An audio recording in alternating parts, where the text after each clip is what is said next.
A lot of times when we look at the events of Crucifixion Day, we notice the absence of a lot of people.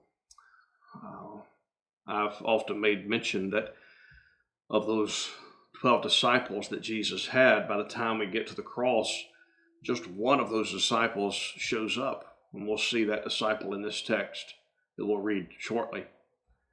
But although there were a lot of the disciples that deserted Jesus, it's worth noting that none of the women who followed Jesus deserted him.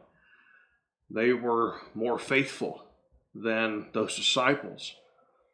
And maybe our focus goes to the disciples because of all the people in the world that we think should have been there. It would have been them.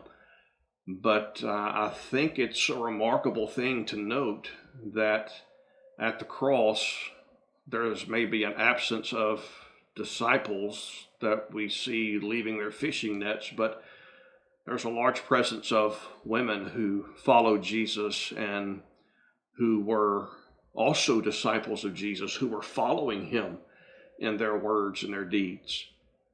And one of those women that was there at the cross that day was his mother. I cannot imagine the position that Mary found herself in watching her son die. And there was a disciple who was with Mary during that time. His name was John. And Jesus looked and saw them, and he made a statement.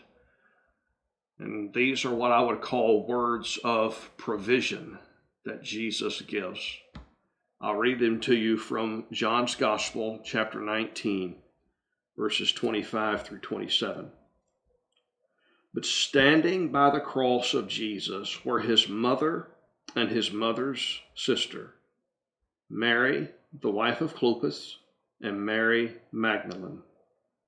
When Jesus saw his mother and the disciple whom he loved, John, standing nearby, he said to his mother, "Woman, behold your son."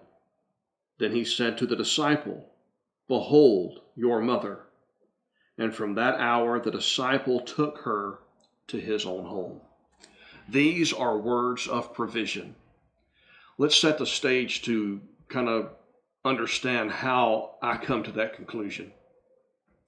Somewhere along the way, we believe that Jesus' earthly father, Joseph, is obviously not in the picture. Most scholars believe that he likely passed away at some point, but what's clear is that by the time we get to the cross, Mary does not have a husband, nor is she going to now have a son to take care of her.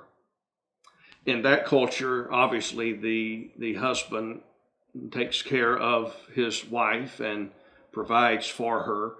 In the event of the husband's demise or his death or his desertion, whatever, if the husband is no longer in the picture, that responsibility then falls to the oldest son.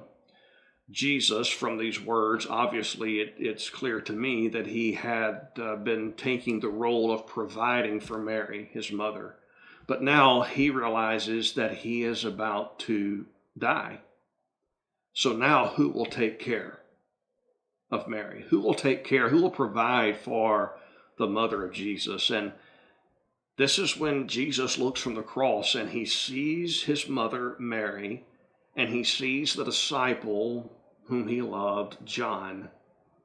And Jesus, looking at them, says to Mary, "Woman, behold your son." Now, when he says, "Behold your son," he's not referring to himself. He's saying, "Behold, John, look over at John. He is now your son." And then he said to John, "Behold your mother." In other words, Jesus was transferring the privilege and the responsibility of providing for his mother from his own life, because he's no longer able to do so, to that of John. That in his deepest moment of personal need, Jesus recognized that there was going to be needs of others in his life once he's gone. And he issues words of provision to make sure that Mary is taken care of after Jesus dies. The implication, I hope, is becoming evident to us as we think about those words. That Jesus, in issuing those words, and the gospel writers recording those words, did so for a purpose. To teach us, to remind us that Jesus will provide for our needs. There's the Apostle Paul who will tell us that God will meet all of our needs according to his glorious riches in Christ Jesus. So whatever need that you have in your life today, there is one person who is able to meet that need. He's able to provide just what we need. I think this is one of the reasons Peter tells us to cast all of our cares upon him, because he cares for us.